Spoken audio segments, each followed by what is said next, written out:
Mishra, who is the VP Head of Sales India and Southeast Asia with Whatfix. He comes with more than 16 years of diversified experience ranging from solution consultant to team building, organization like SAP, Uber and Ramco. Digital transformation, organizational behavior and change management are his key areas of interest.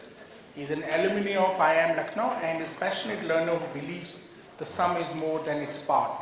Can we welcome him with a big round of applause, please?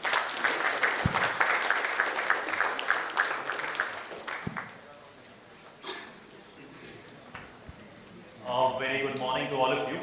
Thanks so much for the introduction. I've worked in multiple organizations, started my career with the PSC, Steel Authority of India Limited, and yes, have traversed over the SaaS space, probably more than a decade now, endeavoring to help leaders, especially during their change management and digital transformation journey. So it's an honor to be speaking in front of this august audience, trying to share my thoughts on how learning landscape is changing and how it can be impacting the training delivery. With that thought, I would first want to check very quickly. I remember my own days way back in 2008, and we were very fond of a social media platform called Orkut. Do people remember it? Sure. Can I have a show of hands? How many people remember Orkut? Wow, that's quite a lot. I think all of us have been in this space for quite some time. Right, so I was really fond of Orkut. Right, there was scraps, I'm sure people would recall, there was themes and everything else. And 2010 or somewhere, my friends were literally pushing me to move on to Facebook. I said, what's this Facebook, man? I love that Orkut. I really love to read my scraps, I can post my pictures. Way more cooler than Yahoo Messengers of the world at that point in time. And it so happened that in 2012 or so, I think I finally moved on to Facebook. And I got to know that yes, Orkut was finally shut down, Google moved on to Google Plus, and there was a paradigm shift in my social media usage. The reason why I'm addressing this is because that's how things are changing with us today. And I think over the last 3 years, all of us have seen this change permeate in our work culture very fast.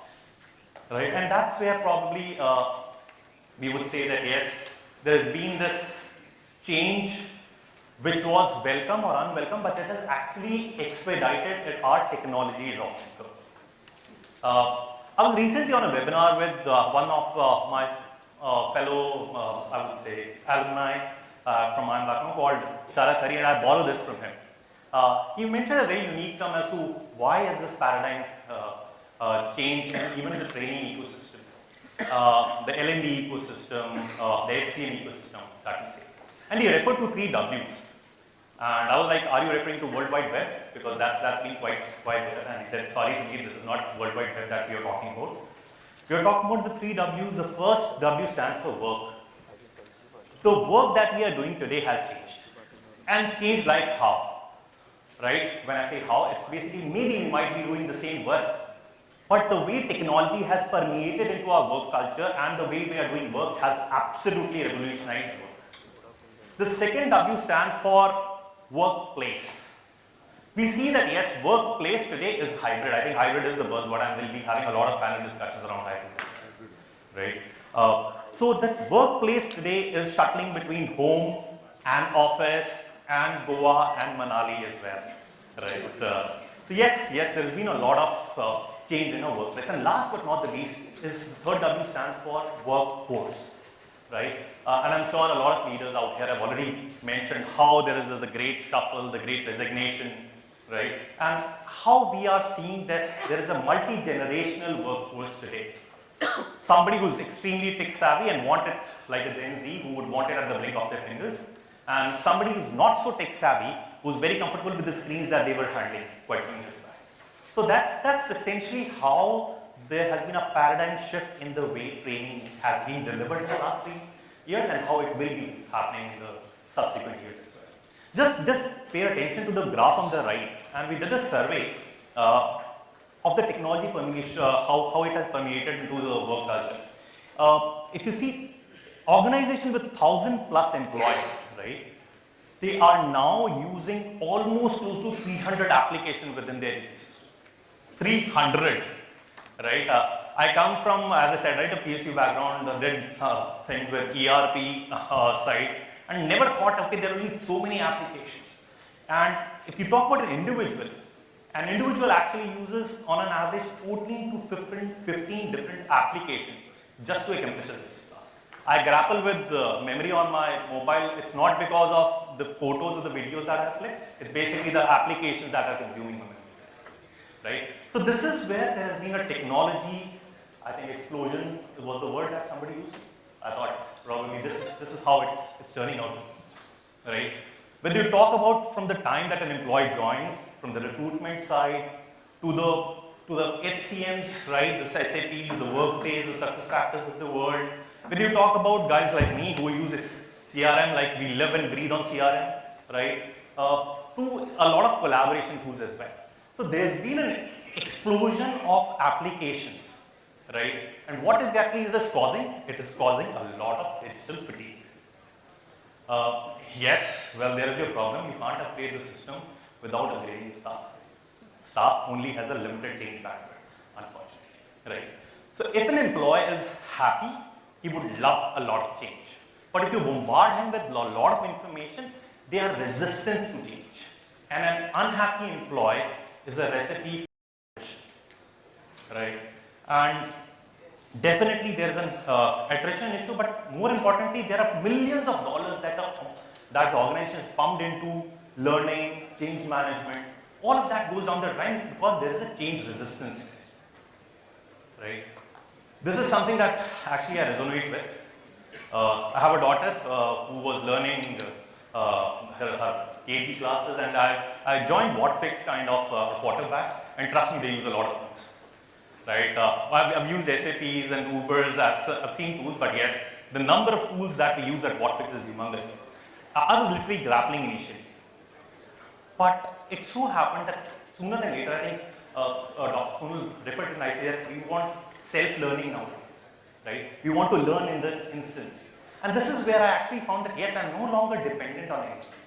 We were on that working hybrid model, 2 days a week. And I did not have to lean on anybody's time to learn what I wanted. I did not have to be hesitant, right? I mean, obviously you get into a tenuity, you'll always be hesitant. You just ask something and you cannot go back to the same person. You'll feel hesitant as well. All of these were the things that actually helped me. I mean, I would be honest, it did take me some time to really get used to this technology thing. But yes, once I did, it was more at my own pace. And I think that's where our learning, our training is exactly going. How do you do it at your own pace? Right?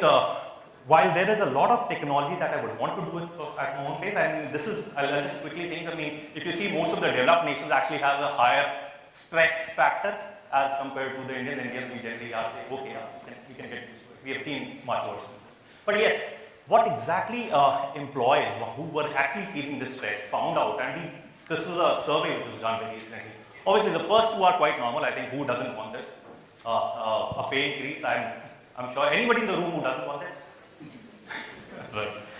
And the second one, taking paid time off. I think again, time with family. There's been a growing awareness on mental well-being. So everybody loves this thing. But what was really important was the third factor, which is 46% people say that a better technology, and I think, ma'am, you just mentioned, the technology is not going anywhere.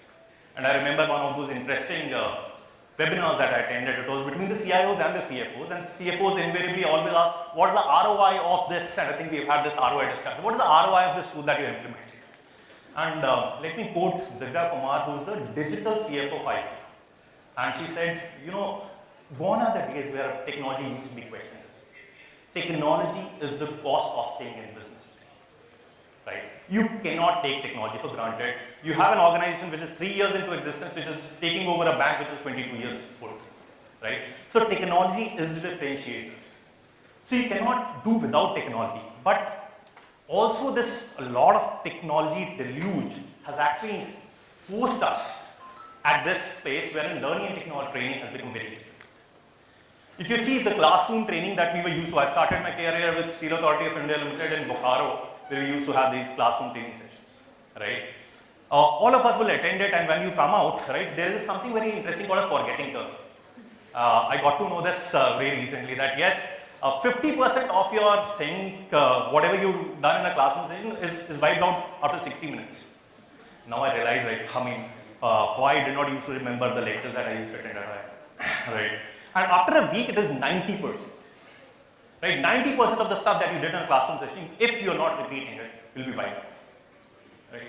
So that's the forgetting curve for you. I'll refer to this at the last as well, I'll probably remember.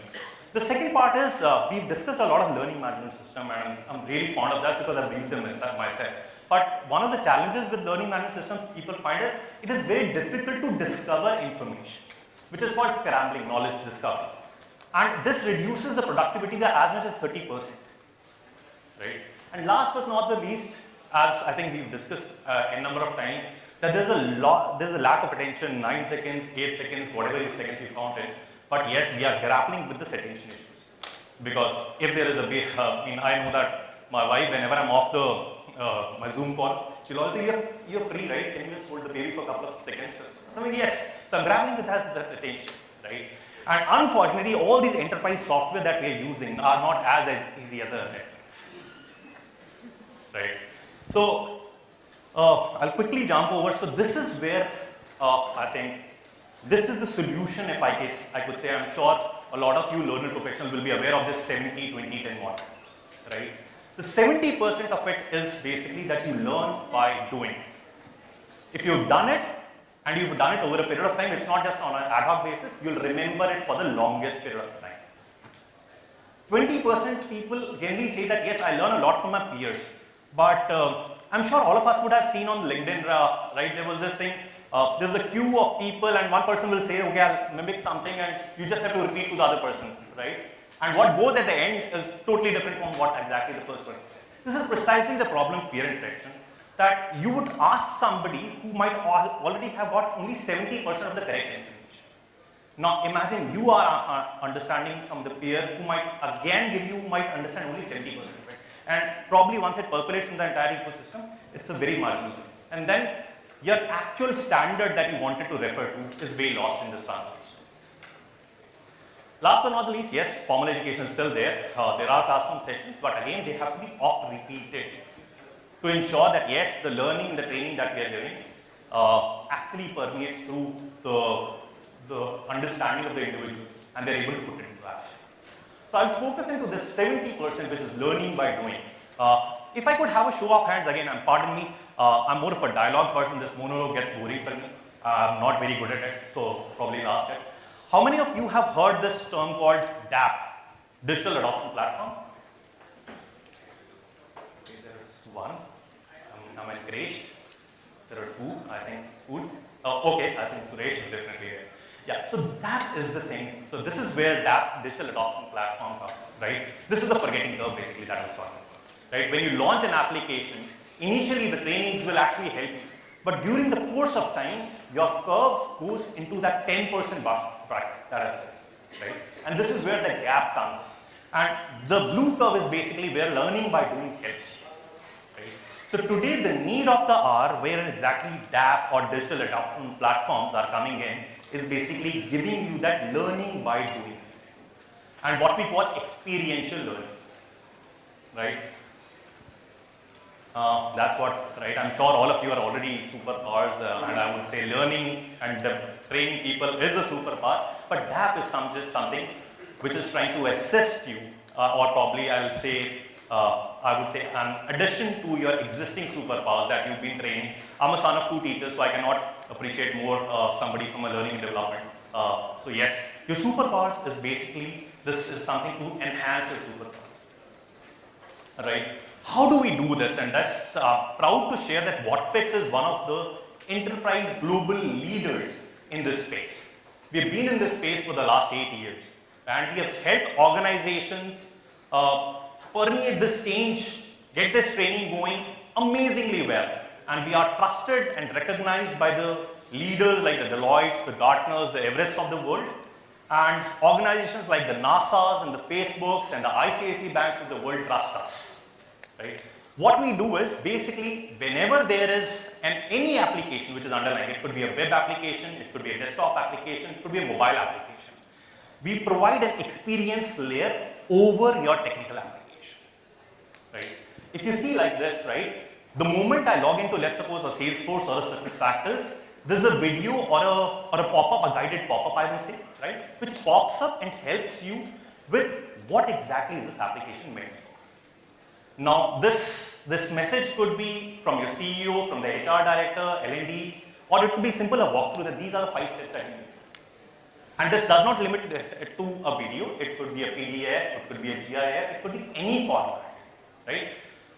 Most importantly, we have a diverse workforce, and I think a lot of people mentioned that you have workforce which are spread across multiple continents, multilingual workforce, not just multi-generational workforce. Can you convey the message in the language which they understand? For example, we work with a lot of product organizations wherein the delivery boys are catering to the tier 2 and tier 3 cities. Pardon me. They want that language that, okay, somebody would want in Bengali, somebody would want it in Odia. Can you, on the fly, modify the content on that learning management and ensure that, yes, it speaks the language that the person wants to understand? This is what that does, right? It creates the content in the language in which you want to communicate, right? And it handholds you to perform those actions step by step. So this is basically, if I say that, yes, I have to mention my, I would say, tax declaration in a SuccessFactors or an EDP, right? More often than not, the first thing that I'll get bowled over by is the old regime versus new regime, right? I still don't understand, sorry, right? And this is where adapt, because a chartered accountant or somebody who's a finance expert would create the content once. And I also hear that the problem is that in case if that probably layer changes, right, what happens then? So that again, once you actually change the flow once at one place, it curates that entire content or updates your repository wherever it is, in all the formats. So this is where we shave off almost 80% of the content creation, right, which L&D leaders basically grab. Next is something like when I join, or probably any onboarding would always have a set of tasks that we need to do, right? Now, it is impossible and rather very tedious in this hybrid environment to handhold everybody that this is what you need to do. So this widget called task list is something which is a mini LMS. It tells you that these are 8 steps and actually helps you do each one of them. It will guide you with the flow. For example, in case if I need to update my personal information, what I need to do, where I need to do, how I need to do. And the best part is it's not just coaching me, I'm doing it in that fashion, right? So that's the beauty, you learn by doing. Going further, again, there are a lot of LMS and we integrate with a lot of learning management system as well. But again, as I said, sometimes it is very difficult to find that content. So you create your content on top of, let's suppose, your SuccessFactors or Workday. But tomorrow, how do I find this? Because there is a repository apart from what you are having in your Whatfix as well. So we integrate with your LMS, we have SCORM compliant, we have APIs which integrate with the existing LMS as well and are able to show you all the content, again in the language you want at any point. Very quickly I'll say that yes, today we want to reduce the number of clicks, right, and the entire world is around this. I work with Uber myself, I know that yes, we want to like zip, zap, zoom. So this is what we need to do, that yes, all those nudges, those validations, or the automations as well. For example, if I'm joining sales, I would not want to put it as like my cost center is sales. No boss, can't you pre-populate it? Can you reduce the workload that I'm forced to do? So this is what again that we do. And last, what I love this about all of this is there are so many friction points, right? During the entire process, if I have to perform 10 tasks to accomplish my goal, there is a drop rate at each and every, and I think there was a lot of discussion on ROI. This is where we help, right? We see exactly if among these 10 steps, where exactly is the drop rate the highest. And this goes to the L&D leaders who can then curate the content on top of that particular step to handhold the employees. Again, I'll just quickly rush through this. This is what I was talking about. You can create the content if it is not in self-help as well. It will guide you that, okay, these are the top 10 things which are searched in the self-help, which is your 24/7 support, but was not found. So you can again create the content which is relevant to the employees. These are the essential use cases, the 3 use cases, whereas one is definitely for your employees or the IT systems that have been curated by your internal IT team. It can also be deployed on third-party software that I mentioned, like the SAPs and SuccessFactors. And the best is, it is deployed in ICICI Bank. It is deployed at the customer side of things to help them navigate as to maybe how to create an FD, how to create a Demat account, all of that. So this is the beauty, that how can you handhold your end users to perform the task that you want them to do, and as they say, self-learning at your own pace.